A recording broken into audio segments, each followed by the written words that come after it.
ومولانا محمد وعلى آله وأصحابه المجاهدين الطاهرين أما بعد. Saudara-saudara kaum muslimin rahimakumullah. Dalam kehidupan ini, pada satu sisi memang kita harus melaksanakan berbagai kegiatan amal ibadah. Tetapi pada sisi lain, kita juga harus menjaga jangan sampai amal ibadah yang sudah kita kerjakan itu dihancurkan oleh sikap kita sendiri. Bahwa kita sudah sholat, alhamdulillah. Bahwa kita sudah zakat dan memberikan sedekah, syukur. Bahwa kita sudah melaksanakan ibadah haji, thayyib. Apakah dengan demikian amal kita sudah menjadi banyak? Nanti dulu. Jangan berbangga hati dan puas diri. Pada kesempatan yang berbahagia ini, saya ingin menyampaikan satu hadis yang diriwayatkan oleh Imam Ad-Dailami, di mana Rasulullah sallallahu alaihi wasallam pernah bersabda, "Sittatu asya'in tuhbitul a'mal." Ada 6 perkara yang bisa menghancurkan amal yang sudah kita kerjakan. Salat yang sudah kita kerjakan itu, zakat yang sudah kita bayarkan itu, haji yang sudah kita tunaikan itu, bisa dihancurkan oleh 6 perkara ini. Nanti di akhirat, pada saat setiap orang menunggu pahala dari ganjaran amal yang ia kerjakan di dunia ini, kita menanti dan menanti, ya Rabb, mana amal kebaikan saya? Mana pahala kebajikan yang saya lakukan? Hasilnya tidak ada. Amal yang kita kerjakan dihancurkan oleh sifat-sifat yang akan kita kemukakan pada pertemuan kali ini. Yang pertama yang bisa menghancurkan amal adalah al-istighalu bi'uyubil khalqi. Orang yang terlalu sibuk mencari-cari aib dan kekurangan pada diri orang lain. Habis waktunya hanya untuk mengorek-ngorek celah orang, sementara ia lupa pada aib dan celah dirinya sendiri. Sifat seperti ini menghancurkan amal yang sudah kita kerjakan. Sedangkan baginda Nabi mengajarkan, tuba liman syaghalahu aibuhu an uyubin nas.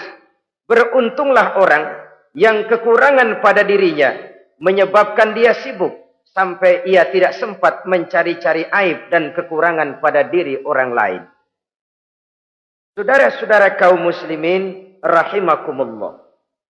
Sibuk mencari aib orang tentu bukan dengan tujuan positif. Latar belakangnya kadang-kadang karena jealous, karena hasud, kecemburuan sosial. Sore, pagi, siang, malam kita korek-korek kesalahan orang dengan target hancur martabatnya, jatuh kehormatan dirinya, hilang nama baiknya, dilupakan dan terisolir dari tengah-tengah masyarakat. Perbuatan yang demikian sungguh terlalu amat sangat kejam. Salat kita, puasa kita, haji kita bisa dihancurkan jikalau kita terlalu sibuk mencari-cari aib orang lain. Muslim dengan muslim itu bersaudara. Kalau kita menganggap muslim yang lain adalah saudara kita, maka aibnya adalah aib kita, kekurangannya juga adalah kekurangan kita. Pada saat kita melihat pada dirinya terdapat kekurangan, tugas kitalah menutupi. Ini yang dijamin oleh Nabi, man satara musliman satarahullahu fid dunya wal akhirah. Siapa yang menutupi aib dan celah orang-orang beriman, Allah akan menutupi aib dan celaknya di hari akhirat nanti. Zaman sekarang, zaman gosip. Zaman sekarang, zaman isu. Sehingga hal yang 1 meter pun dapat jadi 5 meter. Yang 5 meter dapat saja menjadi 10 meter. Kita sibuk membumbui hal-hal yang kita tidak tahu duduk perkara yang sebenarnya. Bahkan lebih celaka, kadang-kadang kita malah sok tahu. Memberikan vonis dari sudut pandang kita sendiri.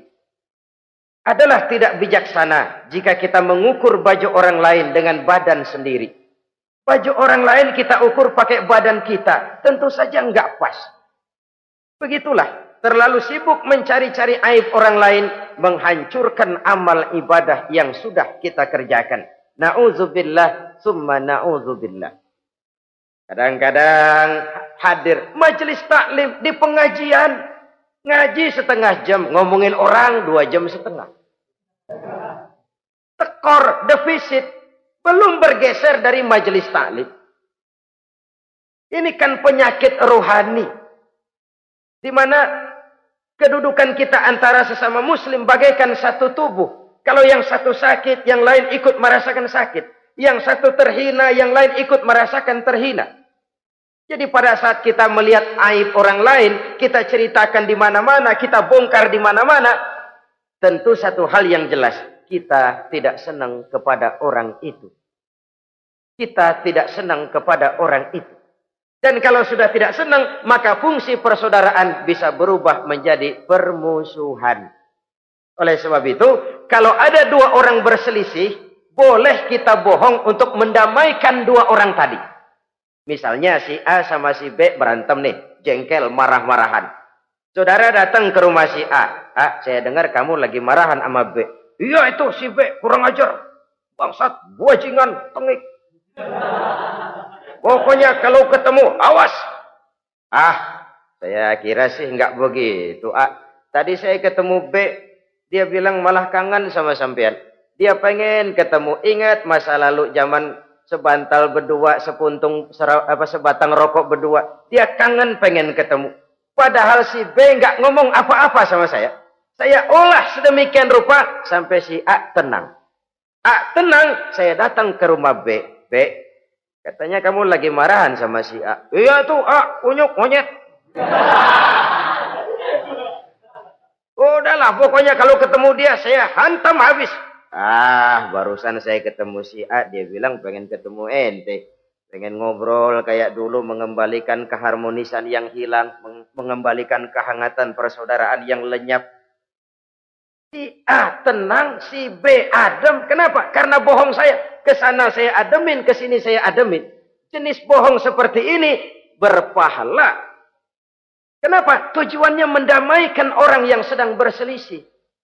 Tapi kan orang bermental seperti ini jarang. Yang banyak kan tukang kompor sekarang. Kalau angetin sini, angetin, murub deh. Datang sama A, lu marahan sama B. Iya, gue kesel banget sama B. Emang? Wow. Diemang-emangin. Oh, udah dah, pokoknya gue mah kalau jadi elo takut sama si B, gue buka celana, gue pakai rok deh. Si A panas. A panas, datang ke rumah B.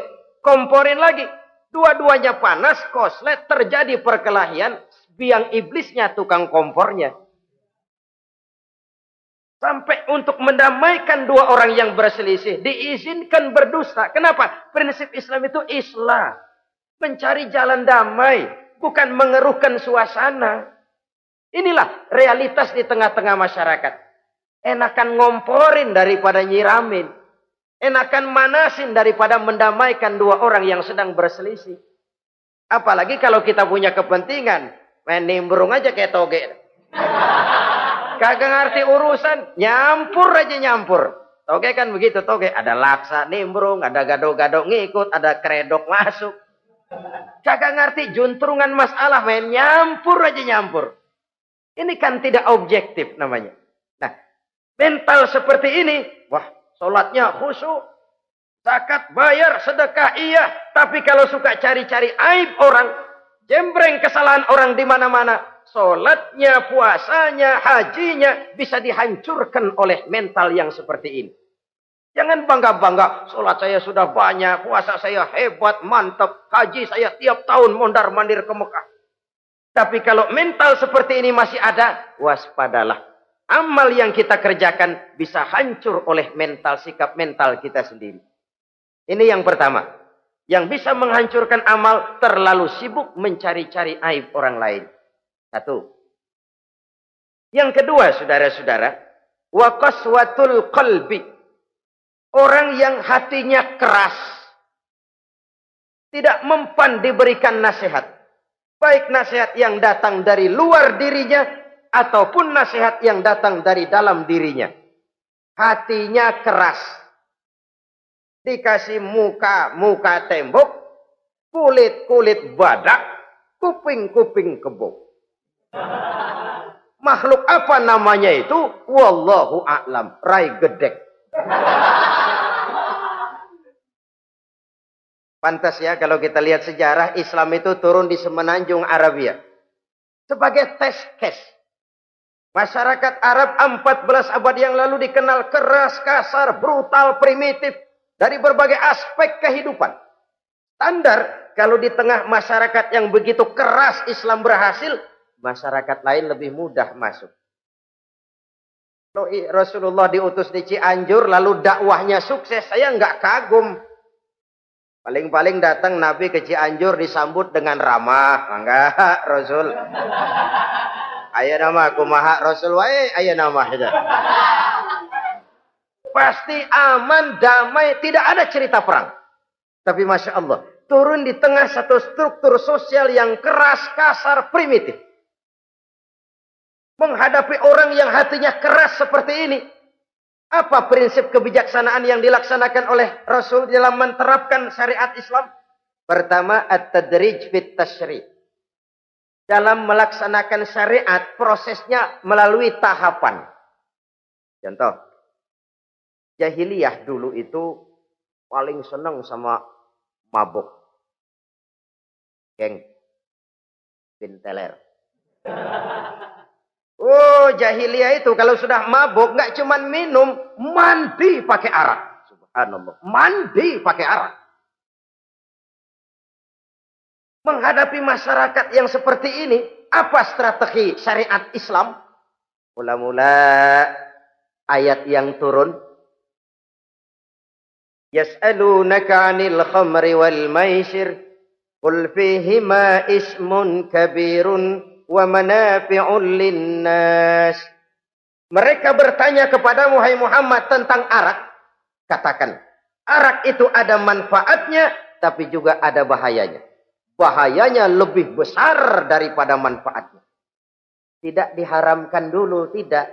Cuman dikasih sen. Teler emang enak. Melayang ke langit. Cuman ada bahayanya. Bahayanya lebih besar daripada manfaatnya. Dikasih gambaran, dikasih sen. Tidak diharamkan mutlak dulu, tidak. Bertahap dikit dulu. Nih. Urusannya begini nih. Ada manfaatnya, tapi ada bahayanya. Bahayanya lebih besar daripada manfaatnya. Jak rasio berpikir. Setelah tahu bahayanya lebih besar, kan dikit-dikit mulain jauh. Mulain ngurangin, jaga jarak. Setelah ada jarak, turun peringatan kedua. La taqrabus salata wa antum sukara. Jangan dekati solat kalau kamu lagi mabuk. Solat sehari semalam 5 kali. Berarti 5 kali mereka harus jaga diri. Jangan sampai mabuk. Makin jauh. Setelah jauh sekali, kira-kira tidak goyah, turun vonis. Innamal khamru wal maisir wal ansabu wal azlamu rijsun min amali syaitan fajtanibu la'allakum tuflihun. Arak itu najis, kotor, perbuatan setan. Jauhi, pasti kamu akan beruntung. Baru timbul hukum haramnya. Orang udah nggak kaget. Kenapa? Pagi-pagi udah dikasih sen. Bahayanya lebih besar. Kalau sholat jangan, kalau mabuk jangan mendekati sholat. Makin jauh. Ini tahapan. Sama juga kita kan. Begitu jebrol lahirnya cuman susu ibu. Gedean dikit sang Ambon. Kan gitu. Gedean dikit pisang ulek. Gedean dikit nasi. Udah gede bener jengkol jijelin. Proses. Coba bayi begitu lahir kasih pisang batu, tenggeng. Gak kuat menerima, belum waktunya. Ini proses yang dilaksanakan oleh strategi syariat Islam untuk mengobati penyakit qaswatul qalbi ini. Keras hati. Syariatnya bertahap. Tidak drastis. Tidak kalau sudah begitu ya mesti begitu. Tidak. Konsep kedua. Taklilut takalif. Menyedikitkan beban. Coba kita lihat seluruh konsep agama, kalau kemampuan melaksanakan perintah berkurang, stressing perintahnya ikut turun. Angkat tuh beras 100 kilo. Nggak kuat pak, 30 kilo dulu deh. Ntar balik lagi, lama-lama juga habis. Ini konsep untuk mengobati qaswatul qalbi. Bertahap. Semua perintah agama itu begitu. La yukallifullahu nafsan illa wus'aha. Allah tidak memberikan beban kecuali sesuai dengan kemampuan yang dimiliki oleh seseorang. Kalau kemampuan melaksanakan perintah berkurang, stres perintahnya juga ikut menurun. Salat wajib diri. Kalau mampu. Gak bisa pak salat berdiri. Salat dengan berbaring. Kalau mampu. Berbaring gak bisa pak. Pinggang kurap. Salat. Pakai isyarat. Kalau mampu. Pakai isyarat tidak bisa. Dalam hati. Setiap kemampuan melaksanakan perintah berkurang. Stres perintahnya juga menurun. Taklilut takalif. Ini juga salah satu strategi. Mengantisipasi kerasnya hati. Nah. Konsep yang ketiga dari syariat. Al-musawat bainan nas fi takalifil ahkam. Persamaan terhadap manusia di dalam berhadapan dengan hukum Allah.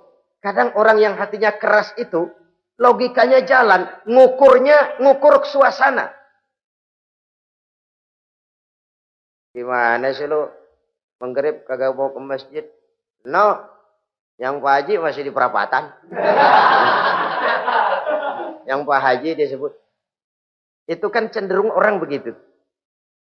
Kalau dia nyolong ayam, dia tunjuk orang yang nyolong kambing. Ini apologi namanya. Kenapa lo nyolong ayam? No, yang maling kambing urusin, gedean. Apologi. Lah kapan mau beres kalau begitu? Tidak introspeksi, tidak self correction. Itu apologi. Untuk menutupi kelemahan diri, menunjuk kesalahan orang lain yang lebih besar. Itu kan nggak jantan namanya. Apologi. Tidak ada sifat untuk memperbaiki diri sendiri. Karena kecenderungan ini ada, Islam menutupi itu. Dengan apa? Semua manusia sama dalam berhadapan dengan hukum Allah. Gak ada iri hati dalam hukum Islam ini. Salat wajib. Wajib. Bagi siapa? Yang sudah balik dan mampu. Terhadap semua strata. Jenderal wajib, kopral wajib. Apalagi hansip. Tidak ada fasilitas. Wah kamu jenderal nggak apa-apa dah sembahyang setahun 2 kali. Idul Fitri aja Maidul Adha. Enggak tuh. Semua manusia sama dalam berhadapan dengan hukum Allah. Itu yang Nabi ingatkan. Orang-orang sebelum kamu dahulu hancur. Umat-umat sebelum ini rusak binasa. Kenapa? Karena mereka kalau orang kecil berbuat salah. Hukum cepat-cepat ditegakkan. Tapi kalau yang besar berbuat salah. Mereka diam pura-pura tidak tahu. Jadi apa ini? Yang namanya mafia peradilan bukan cuma zaman ayeuna. Sejak zaman sebelum Islam Nabi sudah mengingatkan. Mereka dahulu hancur. Kenapa? Kalau orang kecil berbuat salah, hukum buru-buru ditegakkan. Rame-rame dikeroyokin. Giliran yang gede berbuat salah, diam pura-pura enggak tahu. Hukum pakai pandang bulu. Saudara-saudara kaum muslimin rahimakumullah. Oleh karena itu orang yang keras hati itu bisa merusak amalnya sendiri. Enggak mempan nasihat, rai gedek, muka-muka cuek. Baik nasihat yang dari luar maupun nasihat yang dari dalam enggak mempan. Kan dalam hidup ini ada nasihat dari luar, dari orang lain, bisa dari fenomena kehidupan. Ini juga nasihat. Oh, dia itu kaya tapi pelit. Hatinya begitu ya. Katanya menteleng. Itu kan nasihat. Itu kan nasihat. Oh, dia waktu berkuasa tapi zalim, matinya begitu. Perutnya pancung.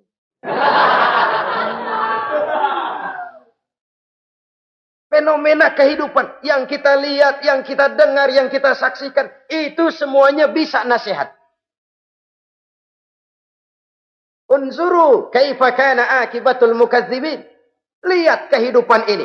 Dunia ini kan sebuah sekolahan besar. Semua yang kita lihat, kita saksikan, kita pelajari bisa jadi contoh buat kita. Orang yang bijak yang bisa mengambil hikmah dari manapun datangnya.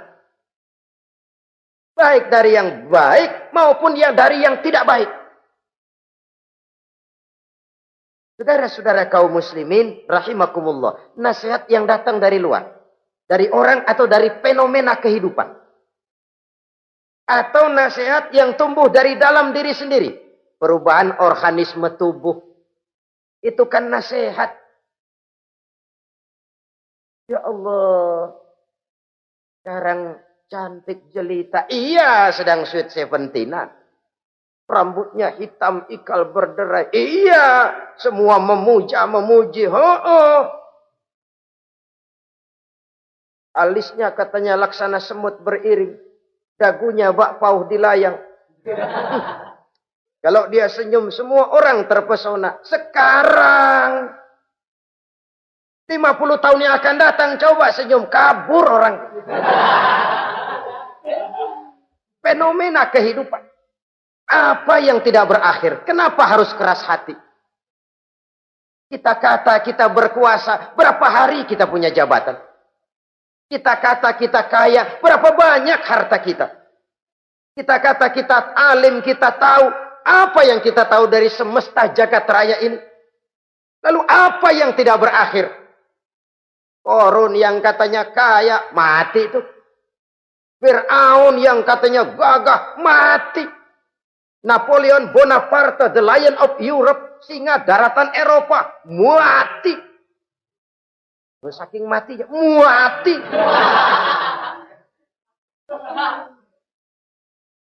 Kenapa harus keras hati? Kenapa tidak melihat perubahan fenomena alam sekitar ini? Apa yang tidak berakhir? Apa yang tidak selesai? Lalu apa yang mau kita sombongkan? Kenapa kita harus keras hati? Sehingga pantas dalam hadis kursi Allah menyatakan al-kibriya'u libasi. Sombong itu pakaianku. Manusia enggak pantas pakai pakaianku. Kegedean. Pakaian Allah mau dipakai. Kalau Allah sombong, udah pantas aja udah. Kenapa? Kagak ada Tuhan lain selain dia. Udah pantas dia nyombong. Kita nyombong apaan? Oleh sebab itu, beruntung orang kalau diberikan hati yang lembut, mudah menerima kebenaran, peka terhadap kesulitan orang lain, ringan tangan memberikan pertolongan buat mereka yang memang memerlukan. Dan enggak semua orang dikasih begitu. Enggak semua orang. Lain ya, Umar bin Khattab sikapnya keras, tapi hatinya gampang menerima kebenaran. Nah, lain loh orang kayak begini. Keras sikap boleh keras, tapi hati mudah menerima kebenaran. Wah, kalau Umar kerasnya kan luar biasa. Tapi hatinya kok gampang menerima kebenaran. Ini hidayah. Coba lihat waktu berita Rasulullah meninggal dunia. Sampaikan oleh para sahabat. Umar jengkel. Cabut pedang. Siapa bilang Muhammad mati, saya tabas batang lehernya. Dia nggak siap menghadapi kenyataan. Emosinya yang jalan, bukan rasionya. Keras. Bilang deh, Muhammad meninggal. Saya tabas batang lehernya. Untung ada Sayyidina Abu Bakar. Beliau tidak bicara langsung, cuma pidato. Ayyuhan nas, man kana ya'budu Muhammadan fa inna Muhammadan qad mata. Wa man kana ya'budu Allah fa inna Allah hayyun la yamut. Hai manusia, siapa yang menyembah Muhammad, Muhammad sudah meninggal. Tapi siapa yang menyembah Allah, Allah maha hidup dan tidak akan pernah mati buat selama-lamanya. Sayyidina Umar tersentak. Subhanallah, saya salah. Bagaimanapun Muhammad hanya seorang manusia. Saya cinta dia, saya suka dia. Nyawa saya pertaruhkan untuk dia. Tapi dia manusia dan saya tidak menyembah Muhammad. Ia sadar akan kekeliruannya. Berlinang air matanya. Keras sikapnya, tapi lembut hatinya. Nah, yang kayak begini, bagus. Ini udah sikap keras, hati keras. Yaitu tadi. Muka tembok, kulit badak, kuping kebo. Diapain aja udah nggak mempan aja udah. Susah yang kayak begini. Saudara-saudara, ma'asyiral muslimin rahimakumullah. Jadi yang kedua yang bisa menghancurkan amal kita, orang yang hatinya keras. Wah. Yang ketiga sekarang, yang bisa menghancurkan amal kita itu wahubbud dunya. Orang yang terlalu cinta kepada dunia. Nih, pakai kalimat terlalu ya. Kalau sekadar cinta kepada dunia, why not? Kita cinta anak dan istri, wajar. Kita cinta harta benda, tentu. Kita cinta sanak famili dan seluruh handai tolan, memang. Kita juga cinta kepada bangsa dan tanah air. Itu bagian dari iman, persilahkan. Yang tidak boleh itu kalau sudah pakai kalimat terlalu. Terlalu. Sebab kalau sudah terlalu, itu sudah di luar kontrol. Orang lalu menghalalkan segala cara. Terlalu cinta kepada jabatan. Akhirnya bergeser. Sholat menghadap Allah. Dengar mau pindah jabatan ke tempat kering. Gerasak gerusuk nyari dukun. Ini kan namanya iya kana budu wa dukun nastain. Nggak bisa wong itu satu paket. Kalau iya kana budu wa iya kana nasta'in.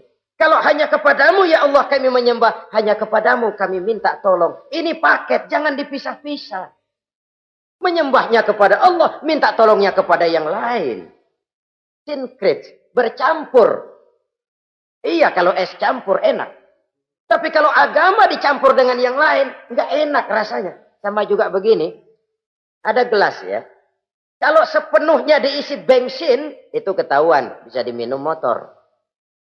Kalau sepenuhnya diisi air putih, jelas bisa diminum orang. Tapi begitu separuh diisi bensin, separuh diisi air putih, kacau dah. Motor minum, mogok. Orang minum, mabok. Dijual juga nggak laku. Kenapa? Sinkret. Maka Allah pesan, wala talbisul haqqa bil batil. Jangan kau campur aduk yang hak dengan yang batil. Saudara-saudara kaum muslimin rahimakumullah. Begitulah terlalu cinta kepada dunia sering menyebabkan orang out of control. Bergeser dari garis yang telah ditentukan oleh Allah. Apalagi di zaman sekarang ini.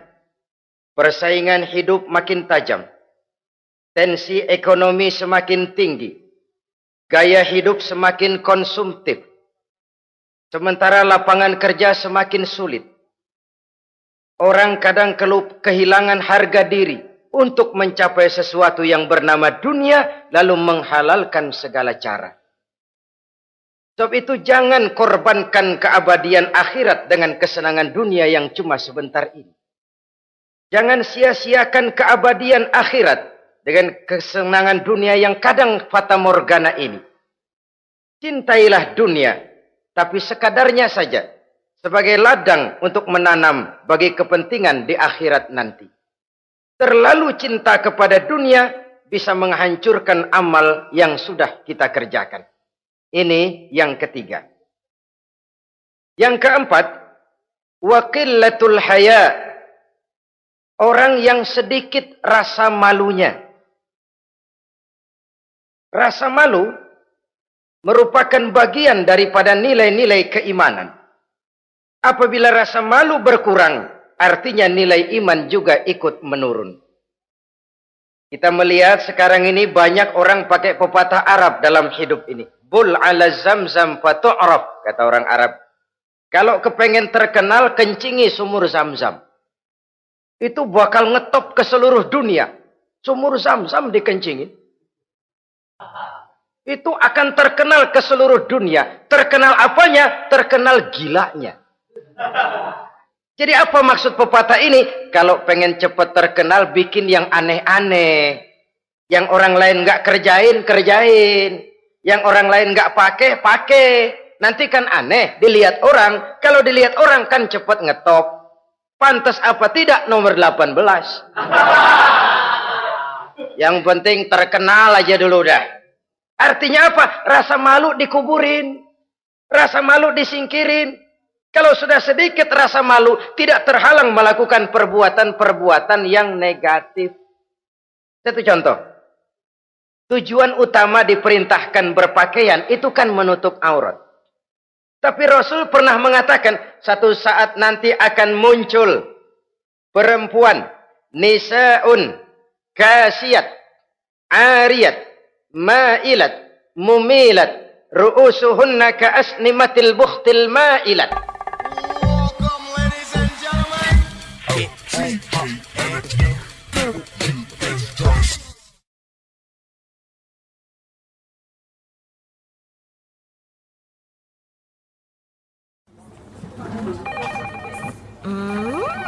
What is it? Ooh, a new chocolate product by the Integral CJ's Management. What chocolate? No, my girl. It's a new CJ's brand.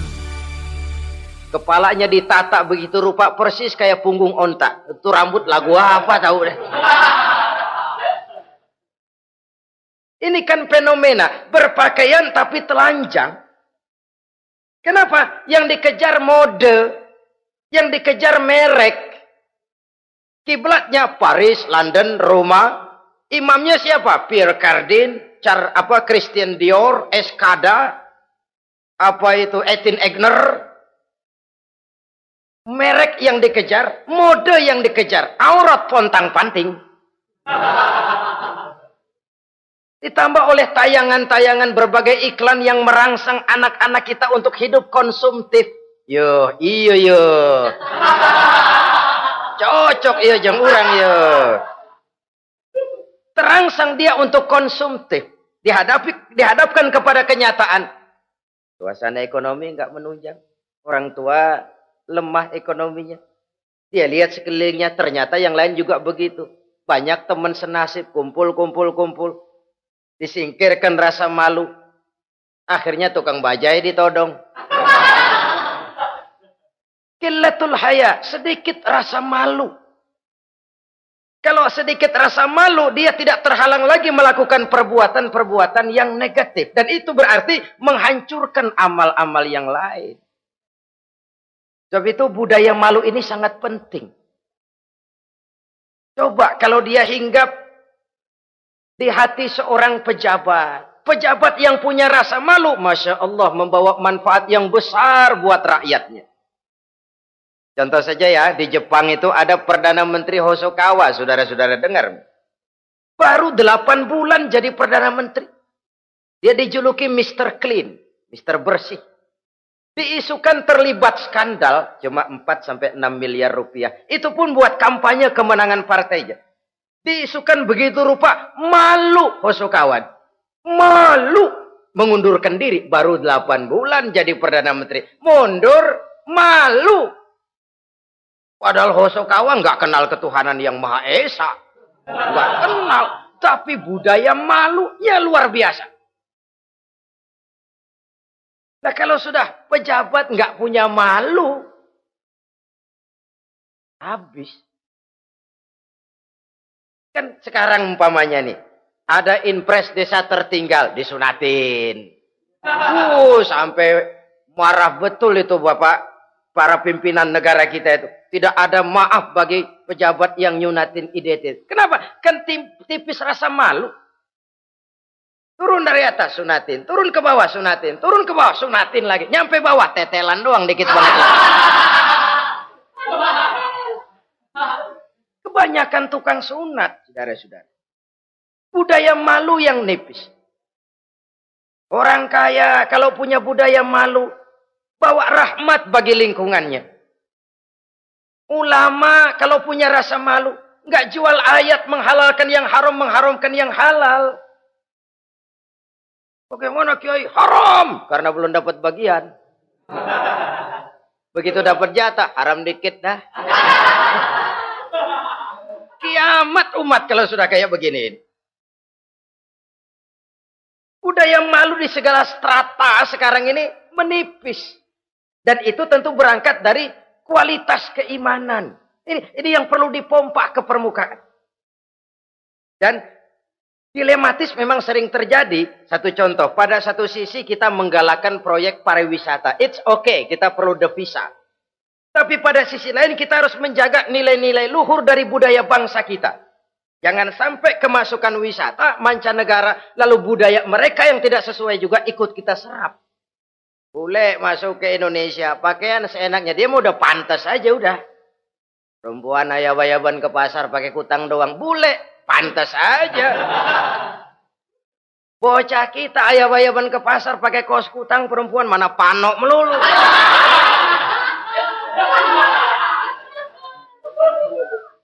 Menipisnya budaya malu. Ada standar. Bahwa mode, hal kedua. Merek apalagi. Yang pertama itu menutup aurat. Dari sisi berpakaian saja. Kalau anak-anak kita diracuni oleh yang namanya mode, diracuni oleh yang namanya merek, dia akan terbuai hidup dalam alam kepalsuan. Sekarang ini hidung pesek bisa dibikin mancung. Kulit keriput jadi kenceng. Operasi plastik. Pada sisi lain pengaruh duit juga luar biasa. Ya aki-aki keriput kalau habis gusuran kenceng lagi. Pasaran keras lagi. Oleh sebab itu budaya malu ini perlu kita kembangkan. Supaya di semua strata sosial memiliki budaya yang namanya malu. Sederhana memang, tapi tidak semudah mengucapkannya. Sampai-sampai dijadikan taruhan, al-haya'u minal iman. Rasa malu itu bagian daripada iman. Dan malu yang tertinggi, kalau sudah punya malu kepada Allah, itu puncak. Puncaknya di situ. Kalau cuma malu sama mertua, ngaling aja dikit, dia kagak tahu deh. Kalau cuma malu kepada petugas keamanan, terlalu banyak tempat yang mereka nggak lihat. Tapi kalau sudah budaya malu kepada Allah, tidak sejengkal tanah pun terhalang dari pengetahuan Allah. Ini nantinya juga punya pengaruh sosial. Sosial kontrol sekarang juga sudah renggang. Dulu kalau ada hal yang dianggap aib, satu kampung tahu. Malunya selebar awak. Sekarang budaya hidup sudah individualis. Tetangga mau apa kayak cuek aja udah. Akhirnya orang anteng. Lah nggak apa-apa ini dah, tenang aja dah, besok begitu aja lagi. Sosial kontrol juga sudah agak renggang sekarang ini. Kalau dulu orang punya rasa sosial kontrol yang begitu dekat. Oleh sebab itu, budaya malu merupakan bagian daripada iman. Orang yang sedikit rasa malunya bisa lepas kontrol. Kalau dia sudah lepas kontrol, dia bisa melakukan hal-hal yang merusak amal perbuatannya sendiri. Oleh karena itu, pada pertemuan kali ini, saya juga mengajak, mari kita tumbuh kembangkan budaya malu ini. Saudara-saudara kaum muslimin, rahimakumullah. Yang kelima, yang bisa menghancurkan amal kita, watulul amal. Orang yang terlalu panjang angan-angannya. Hidup dalam bayangan. Kakinya tercabut dari alam realitas. Mengharap burung terbang tinggi, tapi punai di tangan cepat-cepat dilepas. Akhirnya burung di tangan terlepas, punai juga tidak datang.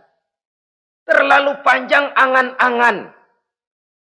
Hidup cuma nunggu keajaiban. Yang diwiridin jikalau.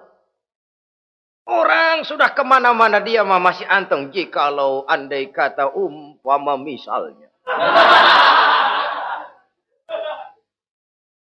Islam bukan agama orang pemalas yang selesai sholat lalu berpangku tangan. Ada orang yang cuma sujud saja rezekinya mengalir. Ada. Ada orang yang cuma munajat di keheningan malam. Rezekinya mengucur. Ada. Tapi kan bukan kelas kita. Itu kelas antara dia dengan Allah, tidak ada jarak lagi. Orang-orang yang batinnya bersih. Doanya didengar. Permohonannya dikabulkan. Permintaannya cash. Kalau kita bisa bayang cuma nadah doang. Nggak mau usaha. Paling banter orang undang tahlil kita. Sebesek campur geretan. Udah. Kita ini tahap yang bekerja, berusaha, berdoa, tawakal. Pernah dalam satu sholat Jumat Rasulullah di masjid. Ada seorang sahabat Baduy. Datang dari pedalaman mau sholat Jumat. Turun dari onta cepat-cepat masuk ke masjid. Ditegur oleh Rasul. Ontamu sudah kamu ikat? Belum ya Rasul. Kenapa? Saya tawakal kepada Allah. Marah Rasul. Keluar. Ikat ontamu. Masuk lagi ke masjid. Baru tawakal. Sederhana sekali. Tapi inilah gambaran kehidupan. Ikat ontamu baik-baik. Baru tawakal. Kalau nggak diikat. Udah tawakal. Terus hilang. Tawakalnya salah. Sudah diikat rapi-rapi masih hilang juga. Nah, tawakalnya benar. Sudah usaha, sudah ikhtiar. Toh hilang juga. Gambarannya sederhana. Ikat ontamu baik-baik. Lalu masuk ke masjid. Barulah engkau bertawakal. Jangan onta dibiarin keliaran lalu tawakal. Tawakalnya yang salah. Saudara-saudara kaum muslimin. Rahimakumullah. Islam mengajarkan keseimbangan. Kita wajib berusaha. Tapi tidak wajib untuk berhasil. Hasil itu hak prerogatifnya Allah. Berusahalah sebagaimana harusnya di satu sisi. Tapi minta tolonglah kepada Allah di sisi lain. Ada keseimbangan. Orang yang terlalu panjang angan-angannya biasanya malas bekerja. Terangsang ngejar kerjaan yang gede, yang kecil kagak dikerjain. Akhirnya yang kecil lewat, yang gede kagak datang. Padahal rezeki itu kan yang penting mudawamahnya ya. Rutinnya. Biar banyak tapi begitu sekali datang banyak. Begitu stop 10 tahun kagak datang terus.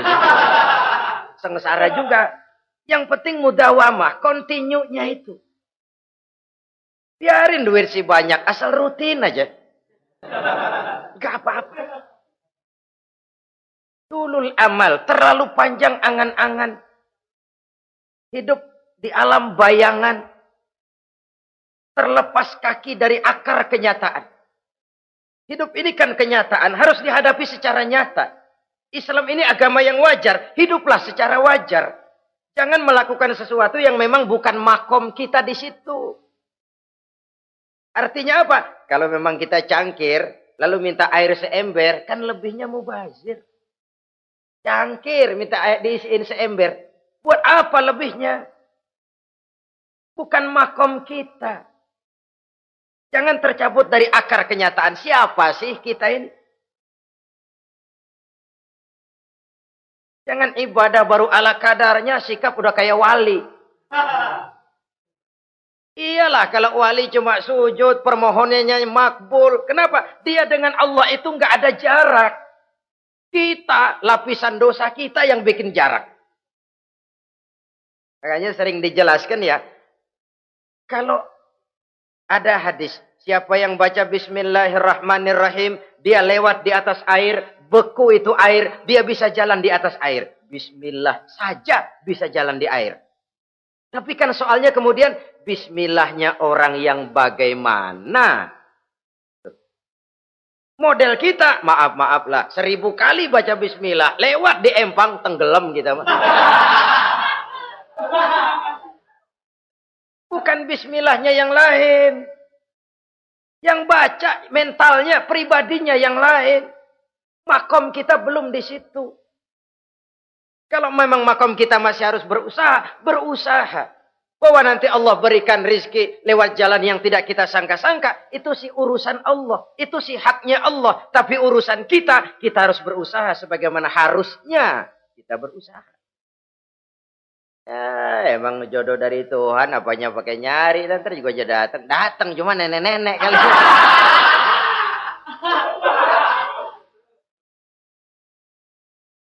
Bekerja, berusaha. Jangan terlalu panjang angan-angan. Hiduplah secara nyata, apa adanya, yang wajar-wajar saja. Tinggal di gubuk reot, hidup pakai gaya jet set. Ngagul dah. Sama merek mobil kenal banget, mobil orang-orang. Udah bukan main kalau ngomong deh. Di atas awan hidupnya. Di atas awan. Ngomong kagak ada yang kecil deh. Gak pakai juta udah. Miliar. Triliun.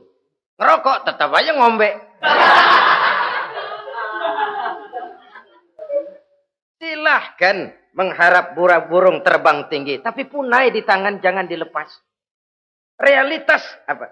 Idealisme boleh terbang setinggi langit, tapi kaki tetap berpijak di alam realitas. Ayo kita ngambil contoh dari Rasulullah Shallallahu Alaihi Wasallam. Rasulullah itu kan dikasih mukjizat, fasilitas, tapi nggak ngandelin. Buktinya apa? Nabi hijrah ke Madinah. Itu kan manusia. Posisi kita terjepit. Ayo hijrah, hijrah, berangkat. Gak ngandelin Tuhan. Pojokin nih, dikepung. Kirim deh apaan kayak biar pada mampus nih orang ini. Enggak tuh. Enggak. Walaupun beliau punya mukjizat. Tapi enggak ngandeli. Kenapa kita enggak lihat itu?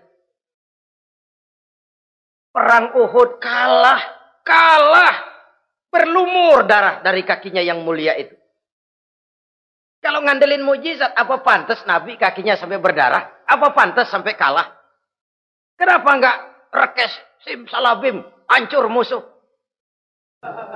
Tidak, beliau tidak tercabut dari akar kenyataan. Beliau manusia, hidup dan berjuang secara manusiawi. Perkara Allah mau kirimkan mukjizat, itu haknya Allah. Waktu di Taif, saudara masih ingat. Dilontari dengan batu, menghindar ke kebun anggur. Turun malaikat Jibril, Muhammad, innallaha amaroni an uti'ak. Allah perintahkan saya datang menemuimu di sini untuk mendengar komandomu. Sekarang apa mau kamu? Kalau mau kau orang Taif yang melontari kau dengan batu hancur, saat ini saya angkat Jabal Uhud. Saya timpakan mereka biar mati semua. Bagaimana? Dalam keadaan terpojok, dilemparin batu, dikeroyokin, menghindar ke kebun anggur. Turun Jibril nawarin bantuan. Apa jawab Nabi? Jangan Jibril. Jangan. Saya diutus bukan buat ngancurin orang. Saya ini rahmah bagi alam. Tapi kamu disambitin. Biarin. Saya berjuang jangka panjang Jibril. Kalau sekarang mereka ingkar. Barangkali nanti anak-anaknya mau beriman. Saya tungguin anak. Kalau anaknya kafir lagi Muhammad. Cucunya. Oh, susah Muhammad, susah. Kenapa? Bagaimana bapak begitu anak? Enggak begitu. Lalu mau kamu apa? Saya mendoakan mereka. Allahumma hdi qaumi fa innahum la ya'lamun. Ya Allah, berikan hidayah kepada mereka yang nyambitin saya. Karena mereka enggak tahu. Disambitin, berdarah, yang nyambitin didoakan. Pada satu sisi ini menunjukkan tingginya akhlak Nabi. Pada sisi lain ini menunjukkan Nabi juga mengatur strategi secara manusia. Tidak simsalabim. Tidak tercabut dari akar kenyataan. Padahal kita kalau lagi kepepet ada yang nolongin, kan demen banget. Kali mah kalau kita yang jadi nabi tuh, disambitin orang, turun Jibril, bagaimana hancurin? Sikat Jibril dah. Habisin aja, habisin. Hijrah ini usaha ikhtiar manusiawi. Perang kalah manusiawi. Putra tercinta wafat, berlinang air mata, manusiawi. Sakit, manusiawi. Padahal punya mukjizat. Tapi nggak ngandelin. Semua nabi juga gitu. Nabi Musa dikasih tongkat. Tapi berapa kali tuh tongkat dipakai? Waktu ngelawan tukang sihir. Waktu nyebrang di Lautan Merah. Itu aja. Selebihnya Nabi Musa berjuang secara manusia, berusaha. Gak mentang-mentang punya mukjizat tongkat, tiap dapat kesulitan, awas tongkat.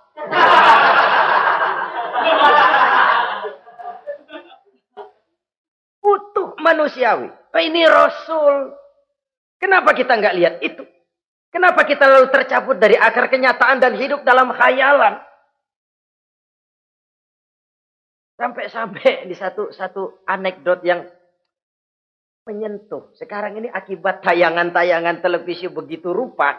Ada seorang bapak ditanya sama anaknya. Pak, Tuhan sama Batman kuatan mana sih? Logikanya sudah dipenuhi oleh gambaran Batman. Bahwa Batman itu kuat, gagah, menolong yang lemah. Timbul logika. Kuatan mana sama Tuhan? Katanya. Pengaruh yang dia lihat itu membentuk opini. Sama juga sekarang coba lihat ibu-ibu. Kalau udah Cassandra, itu masakan ditinggal tuh angus di dapur. Angit tuh tempe. Saudara-saudara kaum muslimin, rahimakumullah. Begitulah yang kelima, yang bisa menghancurkan amal kalau orang terlalu panjang angan-angan. Hiduplah secara wajar karena Islam memang agama yang wajar. Jangan melakukan sesuatu yang memang bukan makom kita di situ. Jangan melakukan sesuatu yang memang bukan posisi kita di situ. Kullun ya'mal ala syakilatih. Jangan minta ayam menggonggong.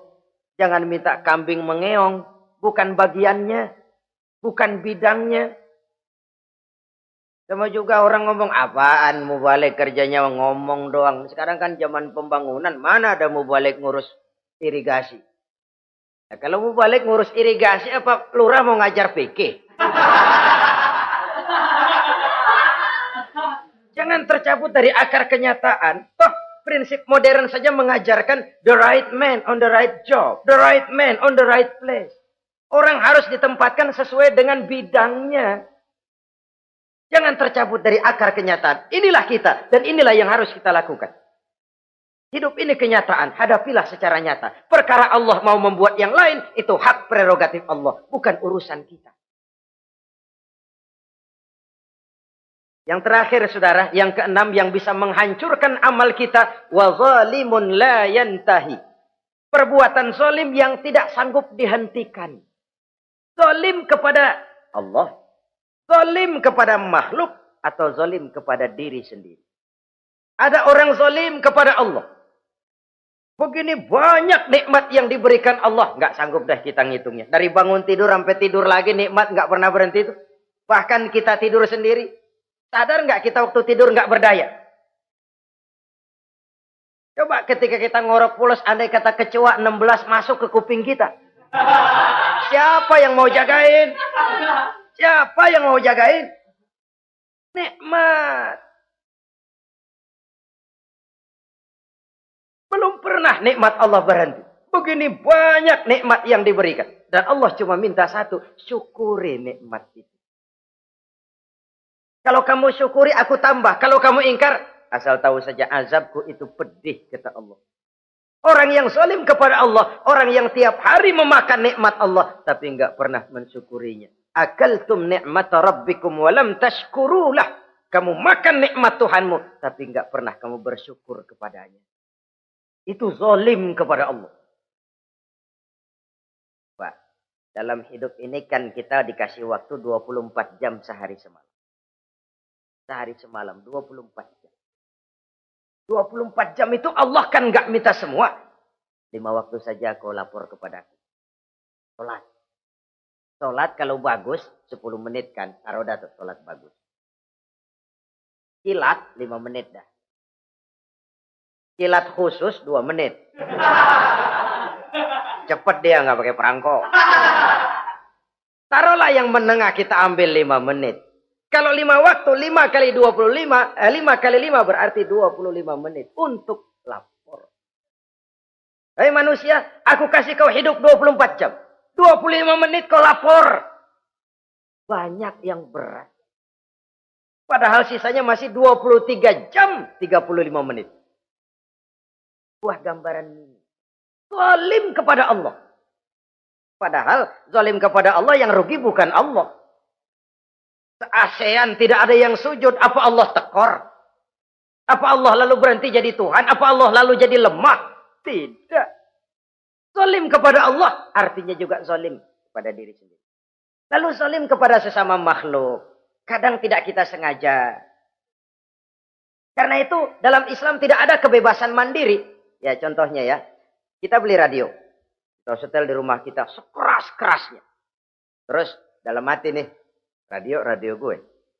Beli gue, pakai duit gue. Gue setel di rumah gue. Sekeras-kerasnya. Urusan apa sama orang? Kata kita. Tetangga kita kan boleh juga ngomong begitu. Mata gue.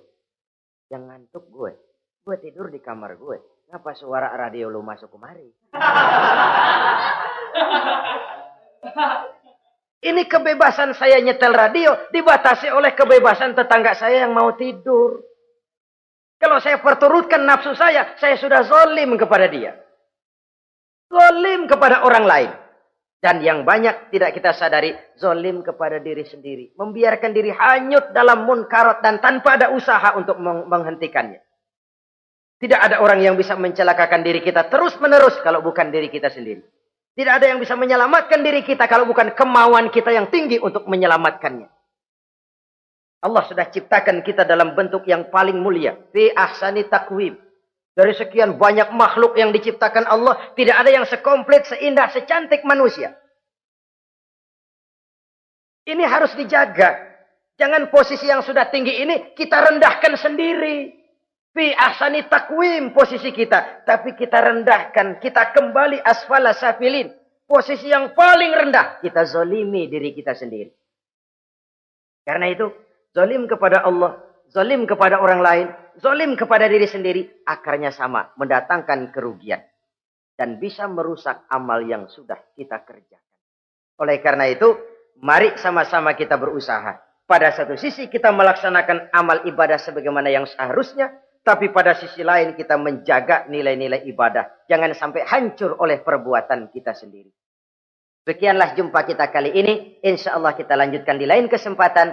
Terima kasih atas segala perhatian. Mohon maaf atas segala kekurangan. Usikum wa nafsi bitaqwallah. Wassalamualaikum warahmatullahi wabarakatuh.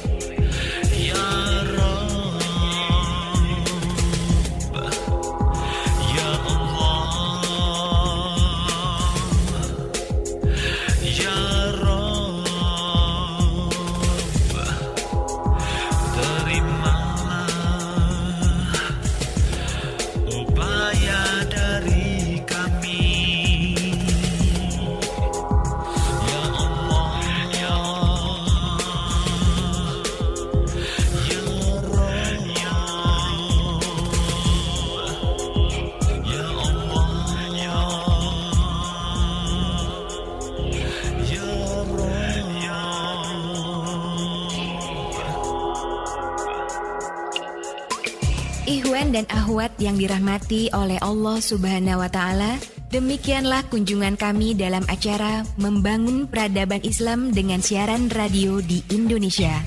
Syukur Alhamdulillah atas nikmat Islam dan indahnya persaudaraan yang Allah karuniakan kepada kita semua.